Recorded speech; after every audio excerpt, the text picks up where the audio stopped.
का भी नहीं है, आपको पता मैं कह रहा हूँ वो वन एंड ओनली है, वो सदियों में पैदा होने वाले हैं, वो गॉड गिफ्टेड है इंडिया के लिए।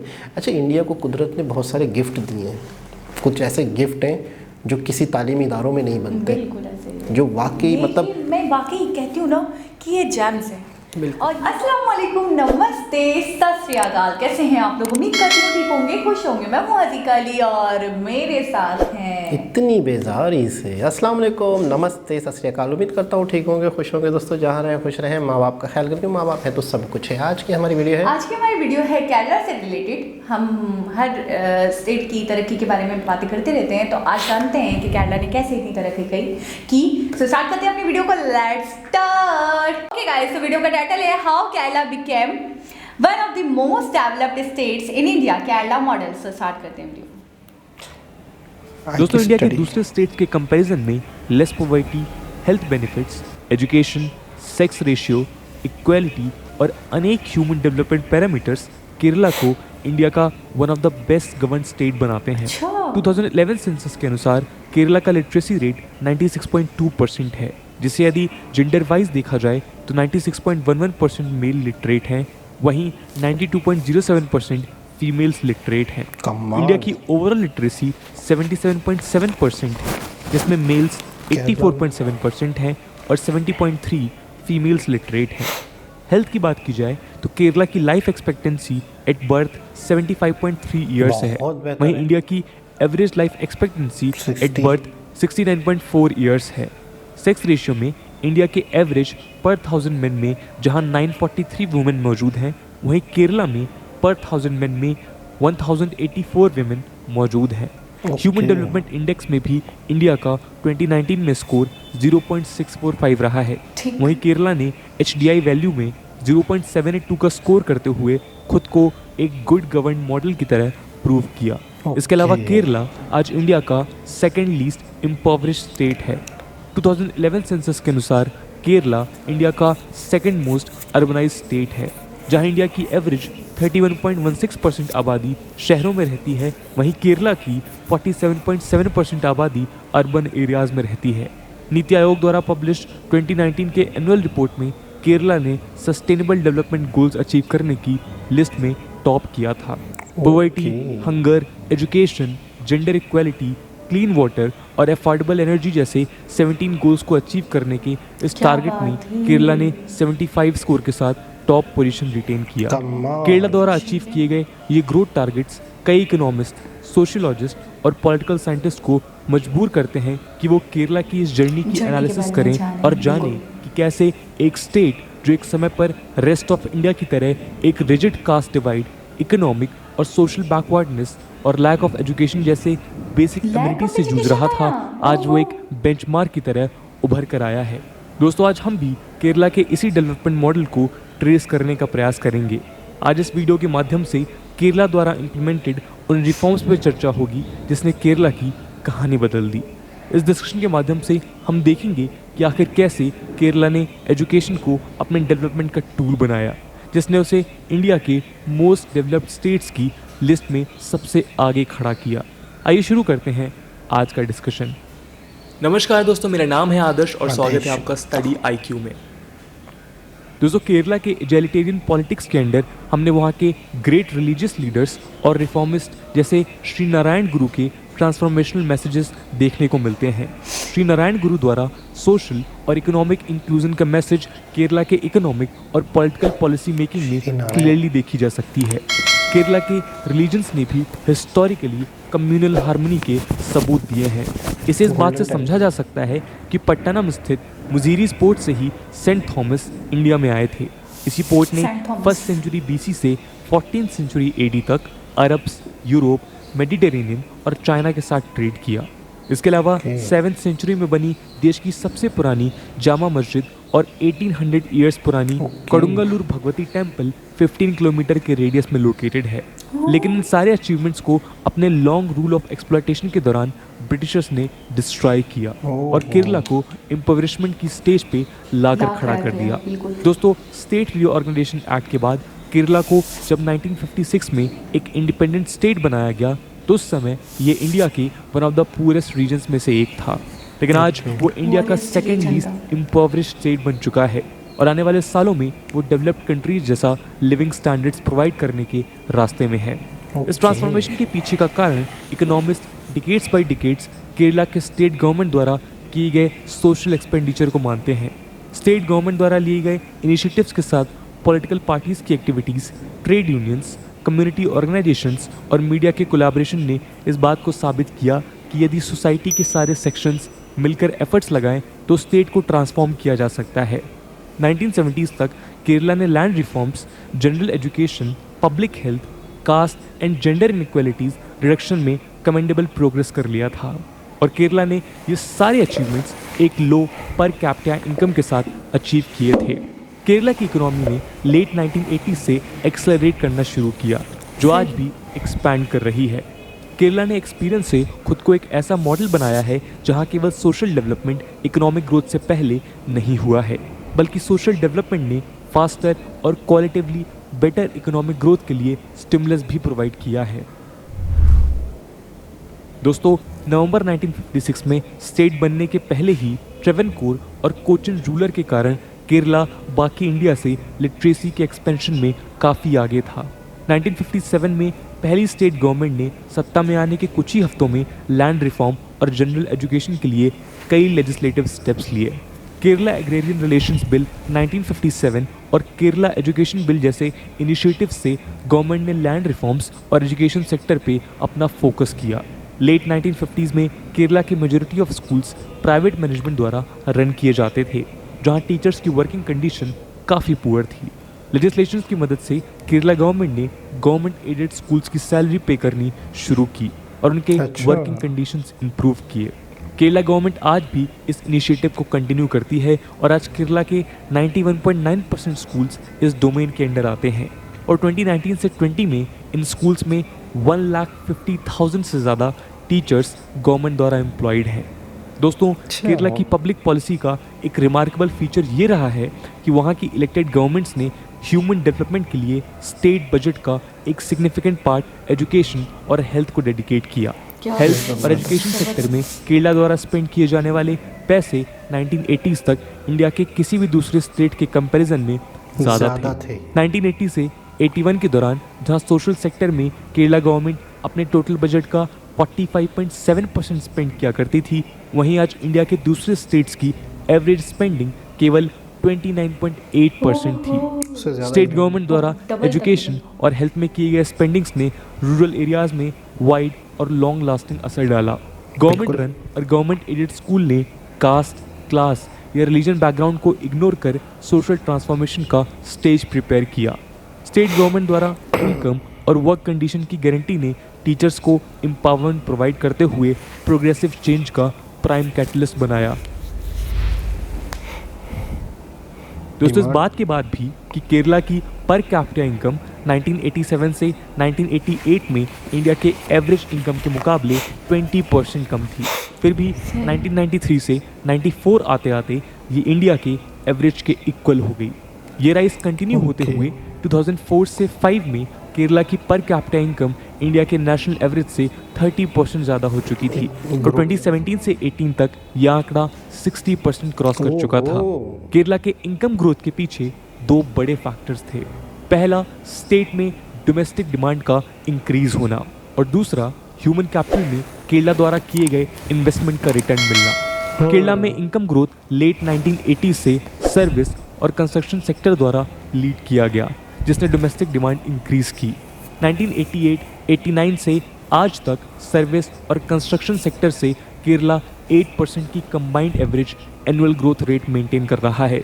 डोमेस्टिक डिमांड इंक्रीज करने में केरला की एग्रीकल्चर द्वारा हाई इनकम ने भी अहम भूमिका निभाई।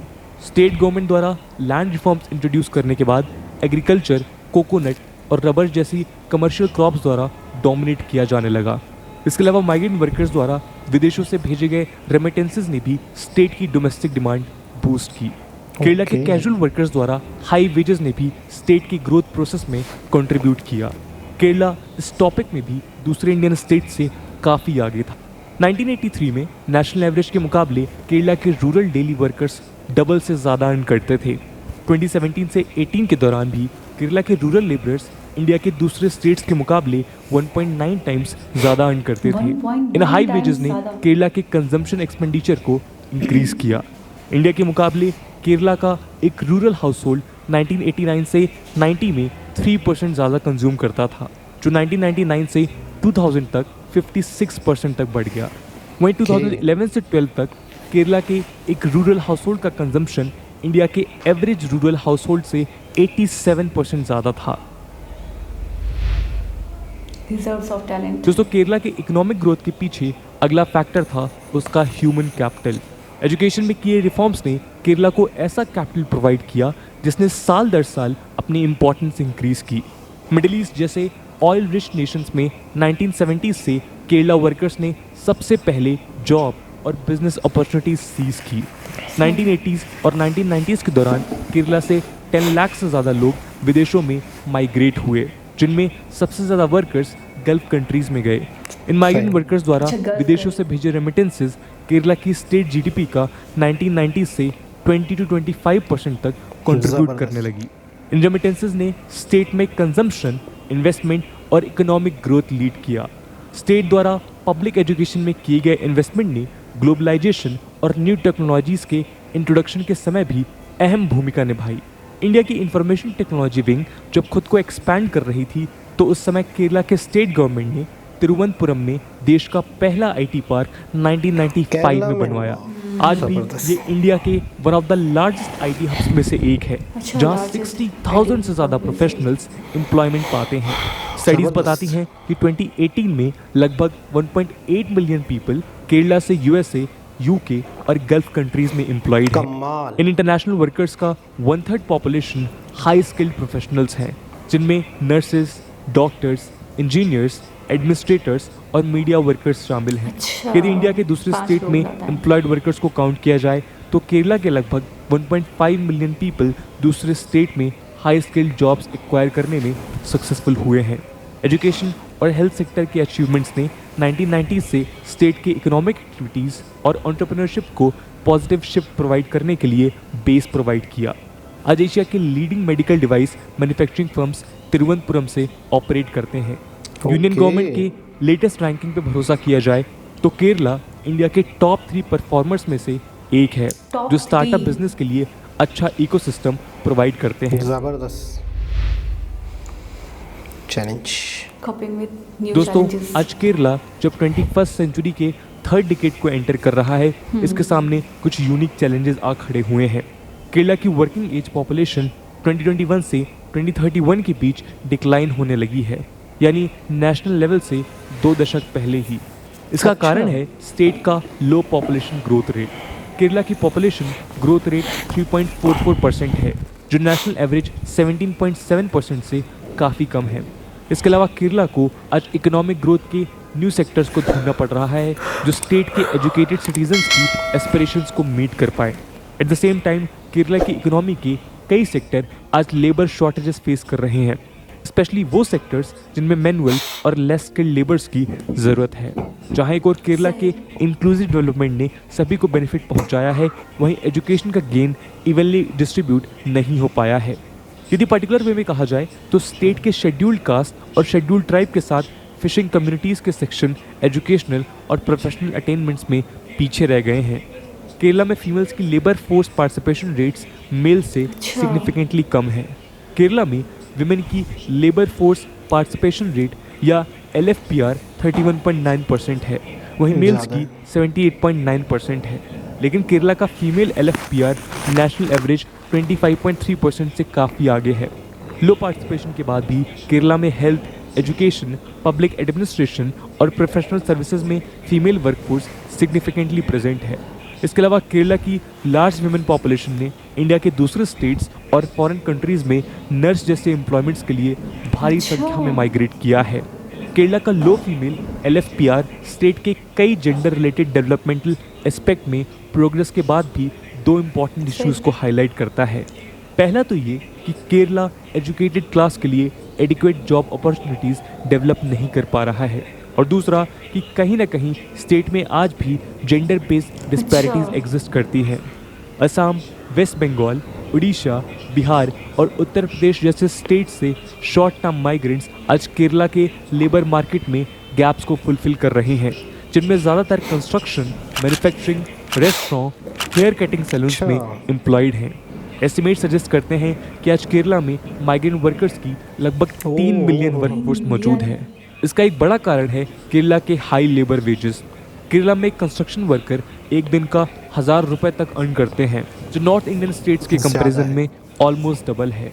दोस्तों, जहां एक और ये माइग्रेंट वर्कर्स के लिए बून है, वहीं ये केरला के उस प्रॉब्लम की ओर पॉइंट आउट करती है जहां हाई लेवल ऑफ डेवलपमेंट के कारण लोकल पॉपुलेशन मैनुअल लेबर और लो स्किल्ड या अनस्किल्ड जॉब्स में इंटरेस्टेड नहीं रहती। Agenda for the future. In emerging challenges के रिस्पॉन्स में केरला ने सोशल डेवलपमेंट्स की पहुंच को और ब्रॉड किया है और इसके लिए कई स्टेप्स लिए हैं। स्टेट गवर्नमेंट पिछले कई सालों से न्यू जनरेशन पब्लिक स्कूल्स में इन्वेस्ट कर रहा है। इस इन्वेस्टमेंट से केरला में गवर्नमेंट स्कूल का एनरोलमेंट 2017 से 18 में सिग्निफिकेंटली बढ़ता हुआ दिखा। केरला गवर्नमेंट द्वारा सपोर्टेड पब्लिक हेल्थ सिस्टम ने जिस तरह 2018 में निपाह वायरस और रिसेंटली कोविड-19 पैंडेमिक हैंडल किया, इसकी तारीफ देश भर में की गई। कोविड-19 पैंडेमिक के दौरान स्टेट गवर्नमेंट के हाई पॉइंट्स में लाइव्स और लाइवलीहुड प्रोटेक्ट करना टॉप प्रायोरिटी पे रहा। सोशल क्रिटिक और फिलोसोफर नोआम चॉम्स्की ने भी केरला मॉडल को प्रेस करते हुए कहा कि जहां एक और इस पैंडेमिक ने दूसरे लॉसेस के अलावा रिच और पुअर में गैप्स इंक्रीज किए हैं, वहीं केरला ने इस डिवाइड में इंटरवीन करते हुए इसे सक्सेसफुली रिड्यूस किया है। अगस्त 2018 फ्लड्स की तरह लॉकडाउन में भी एडमिनिस्ट्रेशन और सिविल सोसाइटी ने no one should go hungry जैसे अप्रोच के साथ सभी के लिए फूड अरेंज किया। केरला आज खुद को मॉडर्न इकोनॉमी में ट्रांसफॉर्म करने के लिए इमेंस चैलेंजेस फेस कर रहा है। स्टेट के नॉलेज लेड इकोनॉमिक ग्रोथ की पॉसिबिलिटीज़ को आउटलाइन करते हुए केरला स्टेट प्लानिंग बोर्ड ने फरवरी 2021 में केरला लुक्स अहेड नाम की कॉन्फ्रेंस ऑर्गेनाइज की थी और उसका मेंशन स्टेट गवर्नमेंट ने जनवरी 2021 में प्रेजेंटेड अपने बजट में भी किया था। आज केरला में health care, life sciences, biotechnology, pharmaceuticals, space और एरोनॉटिकल टेक्नोलॉजीज और आर्टिफिशियल इंटेलिजेंस की फ्यूचर पॉसिबिलिटी दिखाई देती है।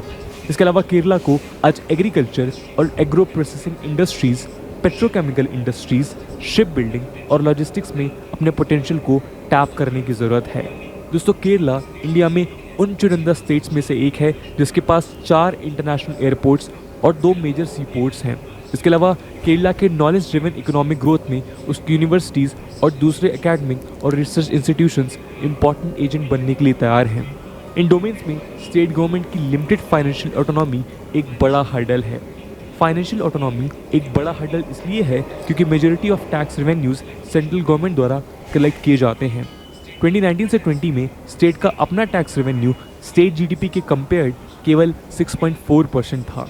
केरला को ऐसे इंस्टीट्यूशंस बनने की ज़रूरत है जो उसकी इकोनॉमी के लार्ज सेविंग्स को इन्वेस्टमेंट में बदल सके, जो स्टेट के फ्यूचर ग्रोथ को फाइनेंस कर सके।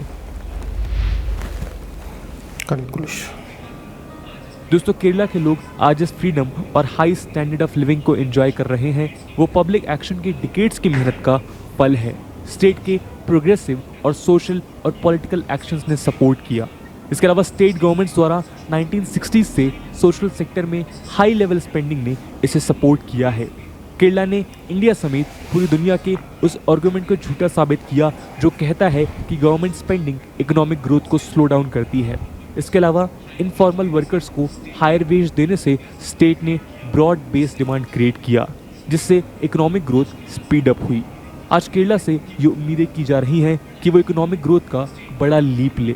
स्टेट गवर्नमेंट के लिए इन उम्मीदों पे खरा उतरना आज एक बड़ा चैलेंज है, लेकिन केरला गवर्नमेंट द्वारा प्रपोज स्ट्रेटजी से इस डोमेन में भी सफलता हासिल करने की उम्मीदें की जा सकती हैं।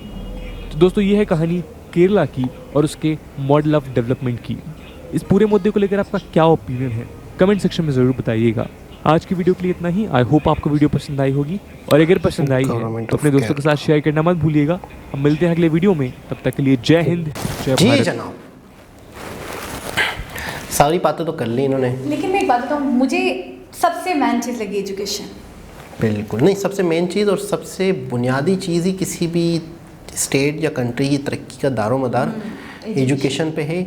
लेकिन एक चीज़ हमने आज सीखी, एजुकेशन का मतलब ये नहीं है कि आपको फौरी उसका रिजल्ट मिले।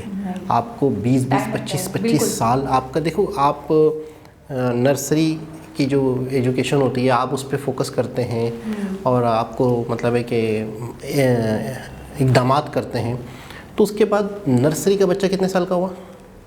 3-4 साल का। एजुकेशन कंप्लीट करने तक तो कितने साल लगे?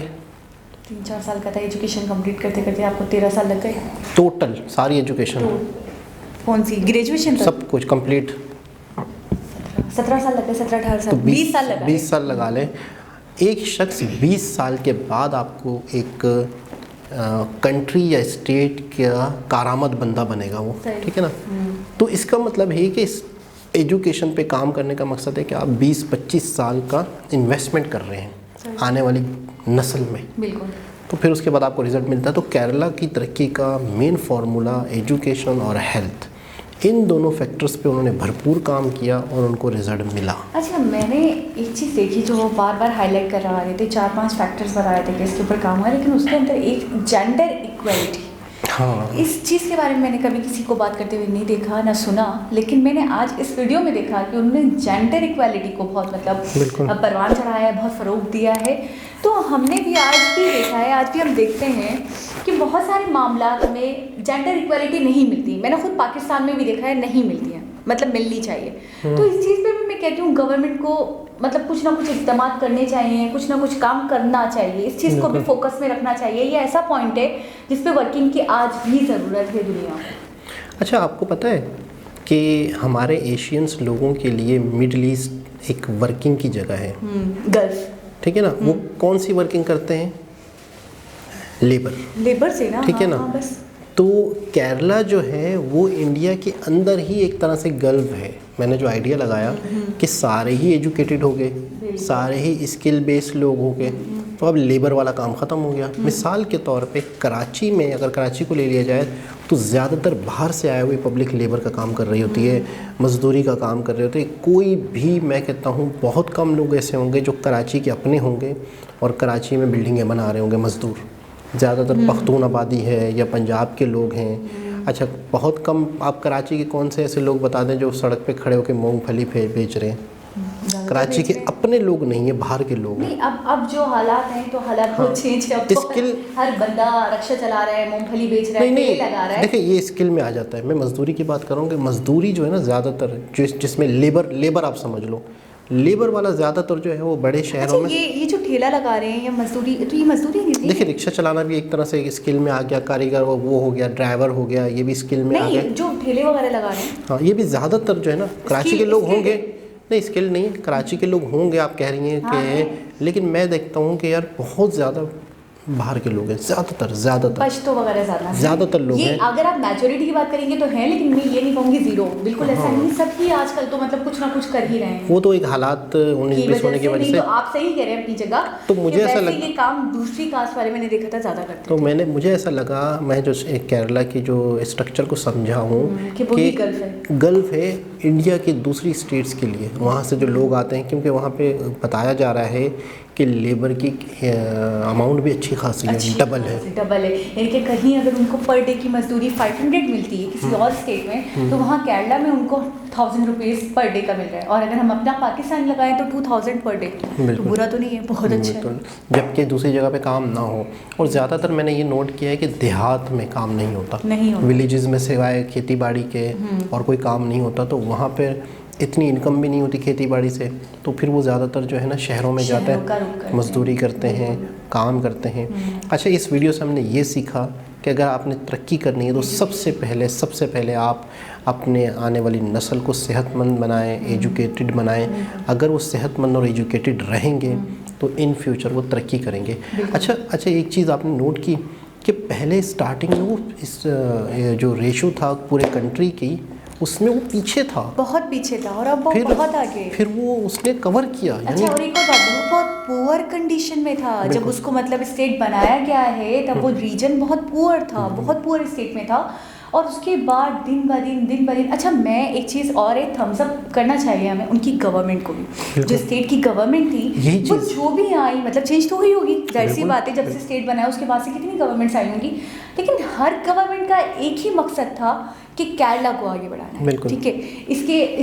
इसके हक में जो काम अच्छे हैं, हमारी स्टेट के हक में जो काम मतलब कारामद हैं, जो यूज़फुल हैं, जो मददगार साबित होने वाले हैं आने वाले 20-25 सालों में, तो हम वो काम करें। तो मुझे लगा कि बड़ी लॉयल गवर्नमेंट रही है यहाँ की जो गवर्नमेंट। ये भी एक नसीब की बात होती है, और नसीब के साथ साथ ये एक तरह से जो आवाम के डिसीजन होते हैं, आवाम किस पार्टी को लाती है उसमें रूल्स में, तब जाके मतलब हाँ। अच्छा, हमने पिछले दिनों एक वीडियो की थी जिसमें आरिफ खान साहब, मोहम्मद आरिफ खान साहब पर हमने वीडियो की थी जिसमें उसका इंटरव्यू किया था। तो उसके बारे में फिर कमेंट आए उनके बारे में कि वो केरला के ही गवर्नर हैं। हाँ, इस वक्त वो केरला के गवर्नर हैं, और कुछ लोग तो अच्छा इतने मतलब लोग उनके फ़ैन हैं या लोग इनके उतने दीवाने हैं, तो कह रहे हैं कि मतलब वो बहुत ही ज़्यादा लॉयल, बहुत ही ज़्यादा ईमानदार शख्सियत है। और जो इनका इंटरव्यू कर रही थी खातून, वो उनको उकसा रही थी कि ये कोई ना कोई ऐसा पॉइंट बोले, वो अगेंस्ट हैं बीजेपी के। अच्छा, वो जो एंकर थी वो मतलब है कि किसी वो भी मुस्लिम है, ये भी मुस्लिम है। हाँ, वो अगेंस्ट थी बीजेपी के, और बीजेपी को वो टोन करना चाह रही थी। अच्छा। किसी तरीके से कोई ऐसी बात हो, लेकिन जबकि कहते हैं कि इनके बारे में कि बहुत ज़्यादा मतलब ईमानदारी से काम करते हैं और अपनी बात पे अटल हैं और अपनी बात से हटने वाले नहीं हैं। मतलब है कि आपने थोड़ा सा, अगर हम थोड़ा सा ओवरव्यू करें, सारी वीडियोस को हमने अब तक देखी, मोदी जी की वीडियोस देखी हैं, नितिन गडकरी जी की वीडियोस देखी हैं, अश्वनी जी की वीडियोस देखी हैं, इसके अलावा हमने अभी हमारी नज़रों में आए हैं मोहम्मद आरिफ खान, ठीक है। तो मैंने जितने भी मिनिस्टर्स देख लिए, जितने भी मतलब देखे हैं ना, इनके जो भी पॉलिटिक्स से रिलेटेड लोग हैं, तो मैंने उनके अंदर एक चीज़ देखी है, बहुत स्ट्रेट फॉरवर्ड। और एक हमारे मिनिस्टर्स की अगर हम बात करें तो झूठे वादे, झूठी कस्में, झूठे मतलब रोने, ये सब कि ये मसला है, वो मसला है, टू द पॉइंट बात करना, point to point, cut to cut बात करना, जो है जैसा है सामने रख देना, आपके सामने पूरी सिचुएशन खोल के रख देना। और चापलूसी नहीं देखी मैंने इन लोगों में। बिल्कुल, जैसे एक होता है ना बटरिंग करना, आवाम की बटरिंग करना, या आवाम को मतलब धोखे में रखना और अच्छा ख्वाब दिखाना और देना, कुछ भी नहीं। मैंने बहुत ज़्यादा जो रिसर्च करी कि बिहेवियर्स को देखकर, कि मुझे लगता ही नहीं है कि इनमें 1% भी खोट होगा। ऐसा है कि नहीं है? बिल्कुल सही कह रही हैं आप। मुझे तो ज़रा भी मिलावट नहीं लगी, ज़रा सी भी। मुझे इनकी बातों को देखें, जबकि उन्होंने बातें बहुत कड़वी भी कही। जो बैंगन वाली मिसाल दी थी कि बीरबल ने कहा 3 दिन पहले बैंगन की अच्छाइयाँ बताती हूँ, बैंगन बहुत अच्छा है, और 3 दिन के बाद भी बैंगन बहुत बुरा है। तो वो कह रहे थे मैं अपने स्टेटमेंट पे रवा दवा रहूँगा, कायम दायम रहूँगा, मैंने जो कहा है मैं उसी पे हूँ, और आप तो अभी मेरा इंटरव्यू करने वाली नहीं, तो मैंने बहुत पहले कहा था। असल में ना देखिए, ताली जो है ना 2 हाथों से बजती है। यहाँ पर एक पॉलिटिशियन हैं, जो भी मिनिस्टर्स हैं, जो भी ईमानदार हैं। अच्छा, ईमानदार होने की एक वजह और है कि यहाँ पर आवाम भी समझदार है। मिसाल के तौर पे कि अगर कोई गवर्न करता है, अगर कोई काले को सफ़ेद बोले जा रहा है तो असल क्रेडिट इनको जाता है कि आवाम भी अब अच्छा बुरा समझती है, यानी मिसाल शऊर है, यानी उनको पता है कि यार सच्ची है, बेशक देर से उसका रिज़ल्ट आए। हमारे यहाँ क्या है, हमारे यहाँ मैंने यहाँ तक देखा है कि हमारे यहाँ पर कहते हैं कि आपको सियासी जलसे करने होते हैं ना, तो एक बिरयानी की प्लेट पर भी आप रश जमा करते हो, लोग उमड़ आते हैं। बिल्कुल मतलब आपने वहाँ पे दावत रखी है और आपने जलसा रखा है और देगें बनेंगी, उस पर भी पूरे के पूरे गांव उठ के आते हैं, वहाँ पर सिर्फ एक प्लेट मिलती है। ऐसे भी जलसे देखे हैं कि जहाँ पे जलसा ख़त्म हुआ, जिस चेयर पे लोग बैठे थे वो चेयर उठा के सब ले गए। मैंने ऐसा भी जलसा देखा। यानी कि अगर मैं बिल्कुल भी आ गए, बिल्कुल भी शौर, मतलब जहालत है। अच्छा, एक और चीज़, एक जगह पे कहा जा रहा था कि किसी के जलसे में कोई आए हुए थे, तो किसी ने एंकर ने उनसे इंटरव्यू किया कि कहाँ से आए हो, क्या है क्या नहीं। तो उन्हें ये भी नहीं पता हम किसके जलसे में, औरतें बैठी हुई हैं, गाँव देहातों से ट्रक के भर के ले आए जलसे में, ये वो। अब असल में जलसा क्या होता है? जलसा किसी भी पार्टी को दिखाना होता है कि मेरे साथ इतनी पब्लिक है, मेरे इतने सपोर्टर्स हैं। हाँ, तो वो उससे फिर जो है ना कैलकुलेशन हो रही होती है, तो किसी पार्टी के जीतने के चांसेस बढ़ रहे होते हैं। होता क्या है कि जलसा देखकर 3-4 जलसे हुए, उस पार्टी ने भी किया, उसने भी किया, पब्लिक देखी, पब्लिक देखने के बाद मैं न्यूज़ पे सुनूंगा, न्यूज़ वाले कहेंगे इतने लाख लोग, वो कहेगा इतने लाख लोग, तो हमें लगेगा कि वो उनके मानने वाले हैं, वो उनको मतलब ठीक है। हाँ, फिर हम भी उनके सपोर्टर्स हैं। हाँ, तो हम भी क्या कहेंगे, जो पार्टी रूल करने लगेगी या लग रही है तो हम भी उसी के पीछे चल पड़ेंगे। तो वो अच्छा, ऐसे भी बैनर्स देखें, पूरे बैनर के आपको जलसे के लिए बंदे हाजिर हैं, यानी इश्तिहारात, जलसे लिए बंदे हाजिर हैं, नारे लगाने वाले की फ़ीस इतनी है, इसकी फ़ीसें इतनी है, नॉर्मल चुप रहने वालों की फ़ीस इतनी है, यानी कि आवाम तक जलसे की मिल रही हैं, और उसी से फिर ये लोग इलेक्शन की कैंपेन करते हैं। तो खैर भारत मैं तो यही कहूँगी ना कि कोई कंपैरिजन नहीं है ना, हमारा तो बिल्कुल हिसाब किताब बहुत कहने का ही मतलब है कि वहाँ पर जो अक्लमंद लोग हैं या काम करने वाले लोग हैं, तो उनके सामने आवाम भी बाशऊर है, जब जाके फिर वही कहते हैं ना कि एक मसला हो तो बंदा सॉल्व करे। यहाँ तो मुझे लगता है मसलों का बिल्कुल भंडारा खुला हुआ है। बिल्कुल, आवाम आपको बहुत सारी बेवकूफ़ मिल जाती है जिस पे आप, अभी भी वो लोग हैं जो इमरान खान को वोट देने के लिए तैयार है। मैं हैरान हूँ, अभी भी वो उसको इलेक्ट करने के मतलब चाह रहे हैं, इलेक्ट हो। लेकिन ये कि हालात बहुत ही मतलब है कि यहाँ के तो जाहिर सी बात है। लेकिन केरला के स्टेट के बारे में एक मूवी भी मैंने देखी थी जिसमें एक आम आदमी होता है, तो फिर वो एक केरला के वो बनता है, केरला में आता है एजुकेशन के लिए, फिर वहाँ की थोड़ी सफाइयाँ करवाता है, तो फिर आहिस्ता आहिस्ता वहाँ का काउंसलर बनता है, तो काउंसलर बनने के बाद वो काम करता है। तो फिर मुझे इस मूवी से मुझे इस वीडियो से याद आया कि केरला का जो नंबर 1 आया था ना मोस्ट डेवलपमेंट उसमें, तो उस मूवी में भी यही दिखाया था। अच्छा। कि फिर पूरे इंडिया में जो तो वो इलाकों के ऊपर बात हुई थी कि कौन से इलाके ने सबसे ज़्यादा तेज़ी से तरक्की की, तो केरला के किसने। तो खैर बहुत ही ज़बरदस्त इन्फॉर्मेटिव वीडियो थी।